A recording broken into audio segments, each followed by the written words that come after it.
Ashley Rossi, and my husband will be interviewing me on my chosen approach to family therapy. Please summarize your chosen approach to family therapy. My chosen approach to family therapy would be the systems theory. It places significance on family history and is also geared towards the present. It includes an in-depth analysis of family relationships. When we reference family history, this approach examines patterns that have been passed down from generations and are often repeated in present relationships. The systems approach focuses on the broader structure of the family unit as a whole. This approach can also be used to strengthen the bond between couples, which are at the foundation of healthy and stable family homes. In this approach, as therapists, we also help family members gain a deeper understanding of themselves and other family members. We also provide insight that helps individuals identify and rectify negative behavior patterns that have occurred in their families for generations. This approach also is built upon the belief that there is a chronic anxiety in all of us that simply come with living. This anxiety is both emotional and physical. Some individuals are more affected by anxiety than others because previous generations have passed this genetic trait onto them. Treating this anxiety is very crucial because it is at the root of conflict in the family system. If the anxiety remains uncontrolled, it will often result in family dysfunctionality. This approach also benefits individuals on multiple dimensions. It encourages individuals to differentiate from their family of origin, making it simpler to break problematic genetic patterns. It also helps family members relate to each other in a cognitive manner rather than on an emotional level. Most importantly, I believe that this approach helps stop dysfunctional, repetitive, intergenerational patterns in families through educating and providing insight to our clients. What drew you to this approach personally? What drew me to this approach personally was that it was one of the first systematic approaches for working with families, and yet it still remains popular among therapists today. I also like how this approach takes an in-depth look into family history while still focusing on the present. I like this because most people who seek therapy in the first place are looking to understand why they behave in the way that they do and how they can also stop negative behavior and thinking patterns. Not only does this approach accomplish this, but it also helps clients establish healthier, more positive patterns that can improve the quality of their life. Also, theory and therapy are one and the same in this approach. The theory provides a blueprint for the therapy, and I believe that this is important because it makes therapy consistent with and inseparable from theory.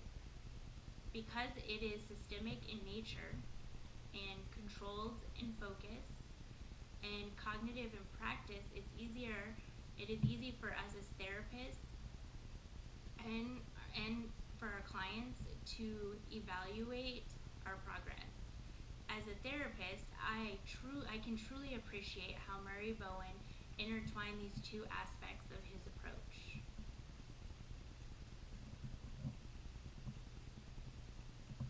What makes your chosen approach distinct from other approaches to family therapy? Well, there are a few things that make this approach stand out from other approaches in family therapy. The first is that it analyzes intergenerational relationships and the nature of repeating patterns. There is also significant empirical research that support many of the ideas that this approach is built upon. For example, research has shown that when couples are well differentiated in nuclear families, the families function better in terms of emotional maturity and goal This approach also promotes insight before action. And I think that this is important because it gives the clients a thorough understanding of their history and family relationships. I find that the most unique aspect of this approach is that the theory underlining this approach is its own paradigm.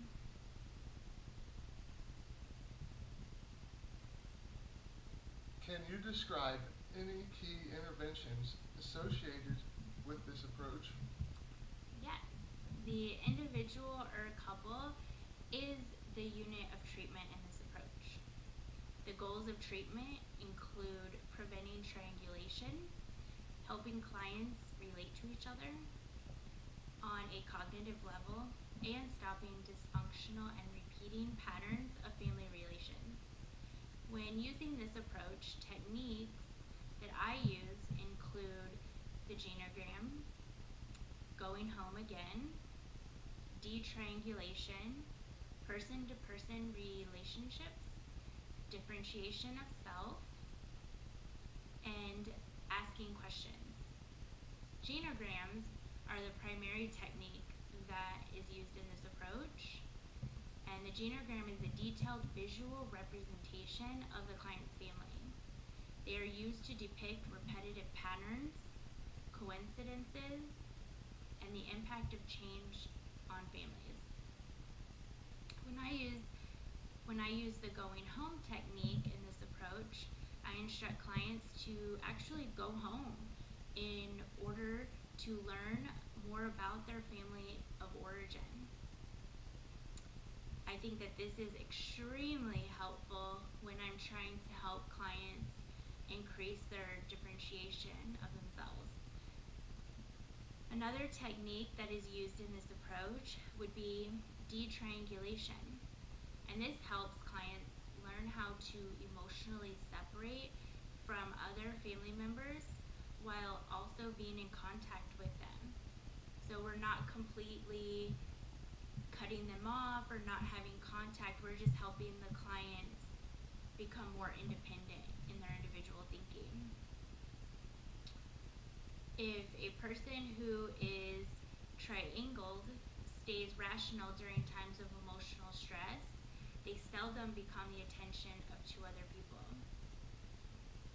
During this technique, families are also free to voice their concern and try out new ways of acting.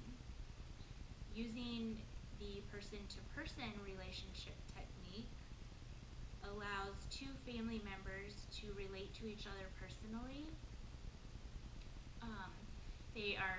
We don't recommend that they talk about any other people. They just talk about each other and to each other, and we also don't encourage them to talk about impersonal issues.